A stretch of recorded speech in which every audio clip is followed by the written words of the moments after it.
The HOA president's son beat my daughter into a coma over a parking spot. She lay unconscious for 42 days while the police did nothing. Corruption ran deep. The system failed us completely. Then my family showed up, retired military, former special forces, private investigators. We dug deeper than anyone thought possible. We exposed lies. We brought truth to light.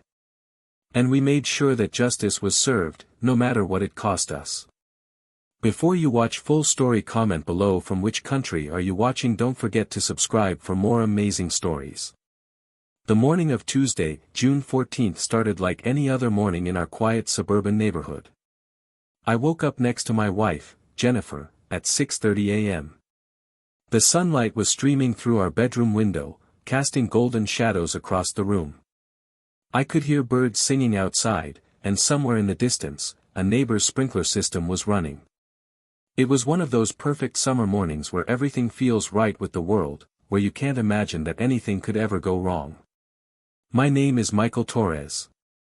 I'm 52 years old. I spent 30 years in the Marine Corps before retiring 5 years ago. My life has been about discipline, structure, and doing things the right way. I raised my children to have integrity. I taught them to respect others and to stand up for what's right. My wife Jennifer is a high school teacher. She's kind, compassionate, and the strongest person I know. Together, we had built a good life in our neighborhood, a safe community where we thought our children could grow up protected from the ugliness of the world. Our daughter Sarah was 20 years old at the time. She was finishing her second year at State University, studying environmental science. She was brilliant, kind-hearted, and had never been in any kind of real trouble in her entire life. She volunteered at an animal shelter on weekends. She helped elderly neighbors with their yards. She was the kind of person who made the world better just by being in it. Our son Marcus was 17, a senior in high school. He was quieter than Sarah, more introspective, but equally good-hearted. He wanted to study engineering. Both our children had been raised in this neighborhood since they were small. They knew everyone. Everyone knew them. This was supposed to be their safe place. We had lived in Oak Ridge Estates for 12 years. It's the kind of neighborhood you see in magazines: pristine lawns, perfectly maintained homes, tree-lined streets. The HOA was strict but fair. There were rules, yes, but they existed to keep the neighborhood beautiful and safe for everyone. The HOA fees were reasonable, and the community meetings were usually peaceful affairs where neighbors discussed lawn maintenance and street lighting. That was before Karen Henderson moved in. 3 months before that terrible Tuesday, the Hendersons moved into the house directly next to ours. The house had been vacant for 8 months after the previous owners relocated for a job. The moving trucks arrived on a Saturday morning in March, and I remember Jennifer commenting that she hoped they would be nice neighbors. If only we had known. Karen Henderson was a woman in her early 50s, though she dressed and acted like she was in her 30s. She had sharp features, an even sharper tongue, and a way of looking at people that made you feel immediately judged and found wanting. Her son Tyler was 23, handsome in an entitled sort of way, with the confidence of someone who had never been told no in his entire life. Behind them came moving trucks full of expensive furniture and designer everything. It was clear from day one that they had money. The question was whether they had any sense of community or kindness to go along with it. The answer was no. Within the first week, Karen had filed complaints with the HOA about our neighbor to the left, Robert Chen, saying his fence was the wrong shade of brown. She complained about Mrs. Patterson's flower garden, claiming the colors clashed with the neighborhood aesthetic, whatever that meant. She complained about the angle at which our neighbor David had parked his truck in his driveway, claiming it violated some obscure rule that nobody had ever heard of before. People started avoiding her. The neighborhood Facebook group, which had always been a pleasant place to share advice about local contractors and celebrate community events, began to fill with complaints about the new neighbor. Someone started a private group called Oak Ridge Watch, where people could vent about Karen's increasingly absurd complaints without her seeing it. But Karen was smart. She attended every HOA meeting. She volunteered for committees. She made speeches about maintaining standards and protecting property values. She networked. She made connections. Within 6 weeks of moving in, she had somehow gotten herself elected to the HOA board. Within 3 months, she was the board president. We didn't know at the time that she was using underhanded tactics to get there, making deals with certain board members, offering to help with their personal projects in exchange for their votes. We didn't know that she was compiling files on every resident, looking for ammunition to use against anyone who opposed her. What we did know was that life in our neighborhood was changing, and not for the better. Sarah came home from college on Tuesday afternoon. She had finished her last exam and was excited to be home for the summer. She was going to work at the animal shelter and spend time with family. She had texted her mother that morning saying she'd be home by 3 o'clock. I was still at work that day. I worked as a consultant for a security firm, helping businesses develop safety protocols. It was good work, meaningful work, and it allowed me to use the skills I had developed during my military career. I was in a meeting when my phone started ringing. The number was our home phone. Jennifer wouldn't call me during my workday unless something was wrong. I excused myself from the meeting and answered immediately. Michael. Jennifer's voice was shaky, frightened. Michael, there's been an incident. Sarah's been hurt. She's in the hospital. You need to come now. Everything after that moment feels like it happened in slow motion. I remember the drive to the hospital. I remember running through the emergency room doors. I remember the smell of antiseptic and the sound of machines beeping. I remember the doctor's grave expression when he told us that our daughter had suffered severe head trauma and was in a medically induced coma. What happened? I kept asking. What happened to her? The police were there. They took our statements. According to witnesses, primarily a teenage boy named David who had been doing yard work nearby, Tyler Henderson had attacked Sarah in the alley behind our house. The boy said Tyler had shoved Sarah against her car, punched her multiple times in the face, and then thrown her to the ground and kicked her repeatedly. Sarah had been trying to move her car. A simple, innocent act. She had been parked in the community guest parking spot in front of our house, and apparently Tyler had decided that spot needed to be reserved for his family's exclusive use. When Sarah came out to move the car, he confronted her. According to David's account, he heard Tyler screaming at Sarah, calling her names, saying she thought she was better than everyone. He heard Sarah trying to explain that she was just moving her car, that she was being cooperative. And then he heard the violence begin. The hospital became my second home. I spent 18 hours a day in Sarah's room, watching my beautiful daughter lie motionless on a hospital bed, connected to machines that breathed for her, that monitored her heart, that kept her alive. Doctors used words like traumatic brain injury, cerebral edema, and induced coma. They explained that they had put her in the coma deliberately, to allow her brain to heal. They said that the swelling in her brain was severe. They said there were multiple skull fractures. They said that she was lucky to be alive. Lucky. I hated that word. Jennifer spent the other 6 hours there. My son Marcus came every afternoon after school and sat with his sister, holding her hand, talking to her about nothing in particular, as if she could hear him. Maybe she could. The doctors weren't sure what comatose patients could perceive. The waiting room became our world. Coffee that tasted like sadness. Uncomfortable chairs that ached after hours of sitting.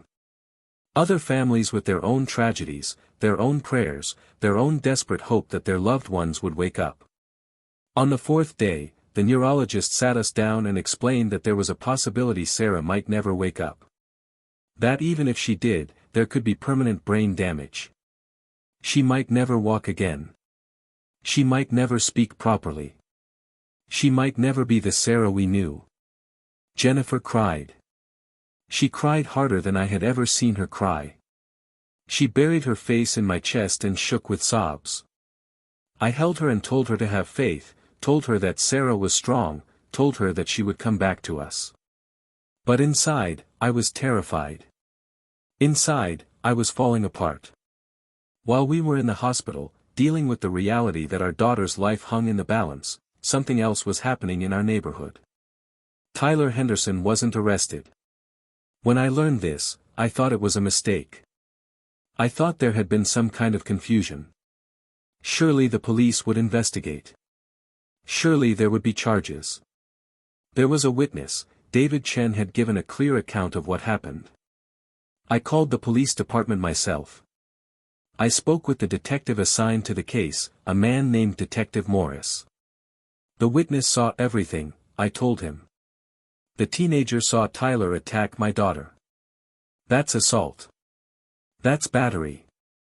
That's attempted murder. Detective Morris's voice was careful, neutral. Mr. Torres, we're still investigating. It's not as clear-cut as you might think. What do you mean, it's not clear-cut? A teenager saw it happen. My daughter is in a coma. Yes, but the suspect is claiming self-defense. He's saying your daughter attacked him first. My blood ran cold. That's a lie. My daughter would never. We have to follow the evidence where it leads. Right now, it's he said, she said. We're looking into it. Within days, everything became much worse. Karen Henderson had hired an expensive lawyer. That lawyer was spreading a narrative, a false narrative, that Sarah had attacked Tyler first. The lawyer had found people willing to testify that Sarah had a history of violence, that she was known to be aggressive. Every single word was a lie, but the lies were spreading through the community like poison. Karen was using her position as HOA president to advance this narrative. She was calling meetings. She was collecting statements from residents. She was painting my daughter as the aggressor and her son as the victim. I started keeping track of everything. Every lie. Every false statement. Every abuse of power. I created a file that grew thicker every day. 21 days passed. Sarah remained in her coma. The doctors continued to warn us that she might not wake up. And still, Tyler Henderson walked free. The district attorney's office told us they didn't have enough evidence to file charges. When I asked them about the witness, they said the witness was just a teenager and that his account might not be reliable. They suggested that maybe I should consider accepting that this was a simple case of two young people who had gotten into a fight, and that pursuing charges might not be worth the stress on my family. Stress on my family. As if the stress of watching my daughter slowly dying in a hospital bed wasn't already unbearable. I hired a lawyer. A good one, expensive, recommended by a friend who was a judge. His name was Robert Davidson, and he was outraged by what was happening. This is corruption, he said, looking at the case file. Someone in that police department is protecting the Henderson kid. And this HOA president is abusing her power. This is a clear case of assault with aggravated battery. In any normal situation, charges would have been filed immediately. We filed a complaint with the state police. We requested that the case be transferred to another jurisdiction. We demanded that the district attorney explain why no charges had been filed. But nothing happened. The system that I had always believed in, the system that I had served my entire life, had failed my daughter. It had failed us completely. The rage I felt during those days was unlike anything I had ever experienced. I would sit in Sarah's hospital room and feel it building inside me, a white-hot fury that threatened to consume everything. I wanted to hurt Tyler Henderson the way he had hurt my daughter. I wanted to make Karen Henderson feel the anguish that we were feeling. But I was a Marine. I had been trained to control my emotions. I had been trained to follow the rules. And so I sat there, hands clenched into fists, jaw tight, and I waited for a system that was never going to deliver justice. It was Jennifer who first suggested reaching out to my family. We were sitting in the hospital cafeteria, barely eating the sandwiches we had bought, when she said, "We need help, Michael. Real help. We need someone who can actually do something about this. My family. The Torres family. What we don't often talk about openly is that we come from a long line of military service. My father was a Navy SEAL. My uncle was in counterterrorism. My brother was an Army Ranger. My cousin owned a private investigation firm. My nephew was on the tactical response team. When neighbors whispered about us being a family of SWAT snipers, they weren't entirely wrong, they just didn't understand the depth of knowledge, connections, and resources we actually possessed. I called my father. I told him everything. I told him about Sarah's condition. I told him about the false statements. I told him about the police who seemed unwilling to act. I told him about Karen Henderson using her position to cover up her son's crime. My father listened in silence. When I finished, he said simply, "I'm coming over." That night, my father arrived at the hospital. He was 78 years old, but he moved with the sharp focus of a man half his age. He spent 2 hours going through every document I had collected. He read the witness statement. He read the medical reports. He read the police reports and the lies that Karen's lawyer had spread. When he finished, he looked at me and said, "This is worse than what you told me. This is organized corruption. And we're going to expose it." Over the next week, my family mobilized. My cousin, who ran a private investigation firm, began digging into Karen Henderson's background. What he found was shocking. In the state where she had lived before, there were multiple incidents involving her son. A DUI arrest that had been mysteriously dropped. A sexual assault complaint that had been settled quietly with a payoff to the victim. A bar fight where he had beaten someone, and the charges had been dismissed. My uncle used his connections in law enforcement to verify this information. He compiled it all into a comprehensive report. Meanwhile, my brother contacted a journalist he knew, a woman named Rebecca Chen who worked for the state newspaper and had a reputation for investigating corruption. We met with Rebecca in a private location.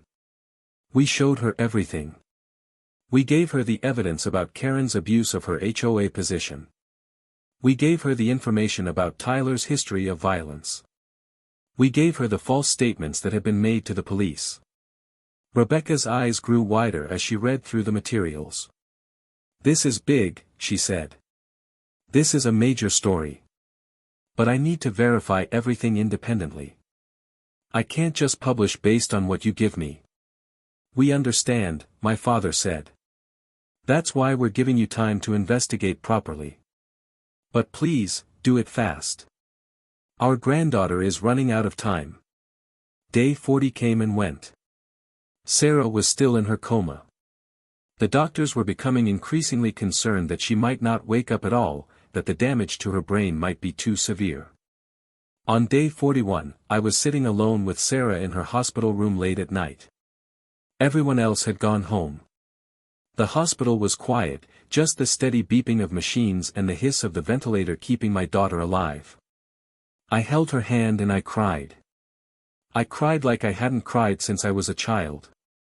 I cried for my beautiful daughter who lay there helpless. I cried for the injustice that had been done to her. I cried for the system that had failed us. I cried for the rage that was consuming me from inside. "Come back to me, baby," I whispered to her. "Please come back to me. Please fight. We're fighting for you. We're not going to let this go unanswered. I promise you, Sarah, I promise you that the people who did this to you will face justice. Just come back to me." I don't know if she heard me. I don't know if anything I said reached her in whatever dark place her mind was in. But I made a promise that night, and I meant every word of it. The story broke on a Thursday morning. It was front-page news on the state newspaper's website. HOA leader faces corruption allegations, cover-up suspected in assault case. Rebecca Chen's reporting was devastating. She had done her job perfectly. She had verified every single thing we had given her, and she had dug up additional information on her own. She had interviewed the teenage witness, David Chen, who was her cousin. She had obtained police records from the previous state showing Tyler's history. She had interviewed the woman who had settled the sexual assault case. The article detailed Karen's abuse of her HOA power. It showed how she had used her position to retaliate against residents who didn't agree with her. It showed how she had filed complaints designed to intimidate and control. It showed how she had somehow gotten favorable treatment from law enforcement. By Friday morning, the story had been picked up by every major news outlet. By Saturday, it was trending on social media. #HOA Karen was the number 3 trending topic nationwide. The pressure became immense. The district attorney, facing public scrutiny and demands for accountability, suddenly found evidence that had previously been unclear. The police department launched an internal investigation into possible connections between the department and the Henderson family. Within 72 hours, Tyler Henderson was arrested and charged with aggravated assault and battery. Karen Henderson, facing mounting pressure and possible criminal charges of her own, tried to flee. She packed her car and was heading out of town when federal agents stopped her. The investigation had revealed that she had bribed an HOA board member and had filed false reports with the police. These were federal crimes. She was arrested and held without bail. It was day 42 when Sarah woke up. I was sitting beside her bed, like I had been every single day. Jennifer had gone home to sleep. Marcus was at school. It was just me and my daughter in the quiet hospital room. At 2:47 p.m., Sarah's right hand moved. It was just a small movement, a slight twitch of her fingers, but I felt it. My heart jumped into my throat. "Sarah?" I said urgently. "Sarah, can you hear me?" Her hand moved again. More deliberately this time. I pressed the call button. Within minutes, the room was full of doctors and nurses, running tests, checking her responses, shining lights in her eyes. Sarah's eyes were fluttering, confused, not quite focused. The neurologist looked at me with a smile. "She's waking up. She's fighting her way back." I called Jennifer. I called Marcus. I called my father. I sent messages to my entire family. Sarah was coming back to us. The next few days were a roller coaster of emotions. Sarah regained consciousness, but she was confused and disoriented. Her speech was slurred. She didn't remember the attack. The doctors explained that this was common with traumatic brain injuries. Sometimes the brain protects itself by blocking out traumatic memories. But she was alive. She was awake. She was fighting. The road to recovery was long and painful.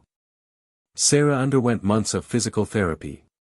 Her speech therapist worked with her for hours every day to help her regain control of the muscles that controlled speech. Her physical therapist helped her relearn how to walk, how to coordinate her movements, how to use her body again. There were setbacks. There were days when she couldn't remember things. Days when frustration and anger would overwhelm her. Days when the headaches were so severe that she could barely function. Days when she would cry in despair, afraid that she would never be the same. But there were also victories. The day she said her first sentence clearly. The day she took 5 steps without assistance. The day she looked in the mirror and smiled at her own reflection. These small victories became the light that kept us all going. Meanwhile, the legal proceedings against Tyler and Karen Henderson moved forward. Tyler, facing overwhelming evidence and public pressure, took a plea deal. He pleaded guilty to aggravated assault and battery. He was sentenced to 6 years in prison. Karen's case was more complex. She faced charges of corruption, abuse of power, and conspiracy to cover up a crime. Her trial lasted 3 weeks. The evidence was damning. Witnesses testified about her abuse of authority. Documents showed her quid pro quo deals with other board members. It became clear that she had systematically used her position to intimidate, control, and punish anyone who opposed her. She was convicted on all counts and sentenced to 18 months in prison. Additionally, she was ordered to pay restitution to Sarah and to the other residents who had been harmed by her abuse of power. Sarah is now a junior in college. She transferred to a school closer to home, partly because of her recovery process, but also because she wanted to be near her family. She still has occasional headaches. She still struggles sometimes with anxiety and panic attacks related to the trauma. She still has gaps in her memory from that day and the weeks that followed. But she is thriving. She joined a victims advocacy group. She speaks at schools about the dangers of violence and the importance of reporting crimes. She has become a voice for justice, not just for herself, but for others who have been failed by the system.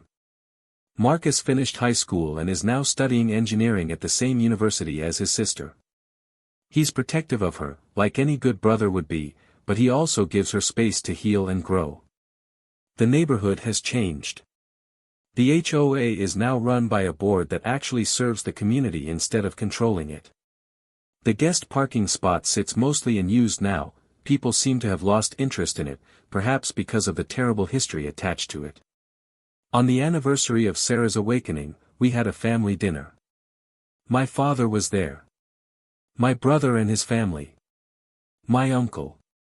My cousin. We sat around the table, and Sarah raised her glass. I want to thank my family, she said, her voice steady and clear, for never giving up. For fighting for me when I couldn't fight for myself. For showing me that justice is possible, even when the system fails you. I looked at my daughter, healthy and whole and alive, and I felt the rage that had consumed me a year ago transform into something else. It transformed into gratitude. Gratitude for my family. Gratitude for the journalists who told the truth. Gratitude for the legal system that, in the end, did deliver justice. People often ask me what I would do differently. Would I go through the legal system again? Would I take a different approach? Would I encourage others in my situation to do what we did? The answer is complicated. Yes, we broke some rules. My cousin's investigation crossed some legal lines. The information we obtained wasn't all gathered through proper channels. We used connections and resources that most people don't have access to. We essentially circumvented a broken system. But we also did it right. We didn't break the law ourselves. We didn't hurt anyone. We exposed the truth through a legitimate journalist. We allowed the legal system to work once the truth was exposed. Would everyone be able to do what we did? No. Most people don't have a family full of people with law enforcement connections. Most people can't afford private investigators. Most people don't know journalists. So what's the answer? The answer is that the system needs to change. We need law enforcement officials who aren't vulnerable to corruption. We need HOA boards that actually serve their communities instead of serving their own interests. We need a legal system that moves quickly when someone is seriously injured. We need to believe victims, especially when there are witnesses. We failed to do that for Sarah. But maybe, through her story, we can inspire change that will help someone else. 3 years have passed now since that terrible Tuesday in June. Sarah graduated with honors with a degree in environmental science. She's working for a nonprofit that focuses on protecting endangered species. She's found meaning in her work, a way to transform her own trauma into action that helps others. Last month, she received an award for her work in a major conservation project that saved 3 endangered bird species from extinction. When she went up on stage to accept the award, I cried. Not tears of sadness this time, but tears of pride. This was my daughter. This was the girl who was supposed to never wake up, never walk again, never achieve her dreams. And there she was, changing the world. She also published an article in a major magazine about her experience. The article was titled, "When the System Fails You," and it detailed everything we went through, the attack, the hospital stay, the broken justice system, and the family's fight for justice. The article went viral. It sparked a national conversation about HOA corruption, about victim advocacy, about the need for systemic change. Following the publication of Sarah's article, 3 separate state legislatures announced plans to introduce bills that would increase oversight of HOA boards and prevent conflicts of interest. The bills were directly inspired by her story. Sarah testified before 2 state legislative committees, speaking passionately about her experience and about the need for stronger protections for residents and clearer accountability measures for HOA leadership. Marcus finished high school and is now studying engineering at the same university as his sister. He's protective of her, like any good brother would be, but he also gives her space to heal and grow. He started a support group on campus for students who have experienced trauma and violence. He says his sister's strength inspired him to help others in similar situations. Tyler Henderson was released after serving 4 years of his 6-year sentence for good behavior. We learned that he had spent his time in prison taking anger management classes and working with a therapist. He's been ordered to attend mandatory therapy for the rest of his parole period. Whether he's truly changed or not, only time will tell. But the fact that he served real time, faced real consequences, means that at least some justice was served. Karen Henderson served her 18 months and was released. We haven't seen her around the neighborhood. Word is that she moved to another state and is working as a paralegal, ironically under the supervision of her lawyer, who is monitoring her employment. She'll never work in property management again. She'll never hold a position of authority over others again. The restraining order we obtained prevents her from coming within 500 yards of our home or Sarah's workplace. The HOA changed dramatically. The guest parking spot policy was reverted to the original community standard. The board began serving the community instead of controlling it. New bylaws were put in place to prevent any single person from wielding too much power. The board now requires monthly community meetings where residents can voice concerns and suggestions. Several residents have told me that the neighborhood is happier now, more connected, more like what it was before Karen arrived. The neighborhood even created a scholarship fund in Sarah's name for students pursuing environmental science. But the most important thing is that Sarah is alive. She is healthy. She is happy. She is pursuing her dreams and helping others pursue theirs. Every night, I thank God for the day she woke up. Every day, I'm grateful for my family and for the strength they gave me when I was falling apart. Every moment, I'm aware of how close I came to losing my daughter. And I'm also aware that there are families out there right now, today, going through what we went through. Families whose daughters or sons are lying in hospital beds. Families whose cries for justice are being ignored. Families who don't have the resources we have. To them, I say this: don't give up. Fight harder than you've ever fought in your life. Use every resource available to you. Tell your story. Tell it loudly. Tell it to anyone who will listen. Contact your legislators. Contact the media. Build a community of support around you. Because sometimes, when the system fails, the only justice available is the justice you create yourself through persistence, truth-telling, and refusal to accept injustice. Sarah survived. Sarah healed. Sarah thrived. And in the end, that's the only thing that mattered. She didn't just survive, she turned her tragedy into purpose. She turned her pain into power. She turned her story into change that will help countless others. Justice came. It came late, and it came through unconventional means. But it came. And my daughter got her life back, not just her physical health, but her spirit, her dreams, her future. That's the story I'll be telling for the rest of my life. That's the legacy of Sarah Torres. That's the price of arrogance: when you abuse power, when you harm the innocent, when you think you're above the law, eventually the truth comes out and justice prevails.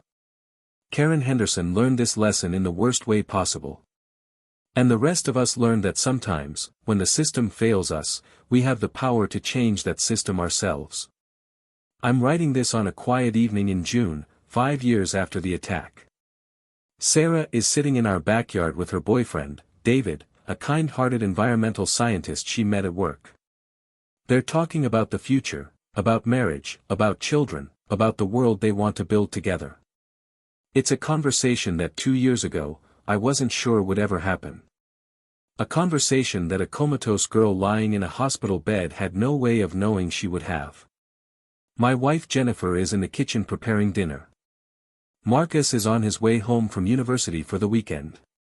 My father is in his favorite chair, reading the newspaper, occasionally commenting on articles he finds interesting. It's an ordinary evening.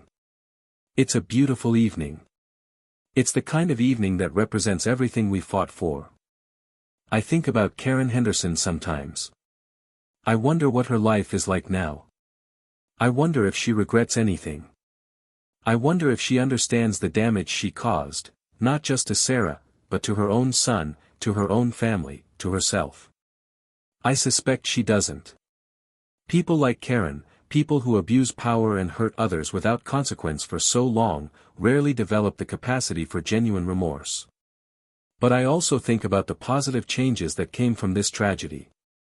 The new HOA laws that are being implemented across the state. The victims' advocacy programs that are expanding because of Sarah's work. The conversations happening in communities everywhere about accountability, about power, about justice. These changes didn't have to happen.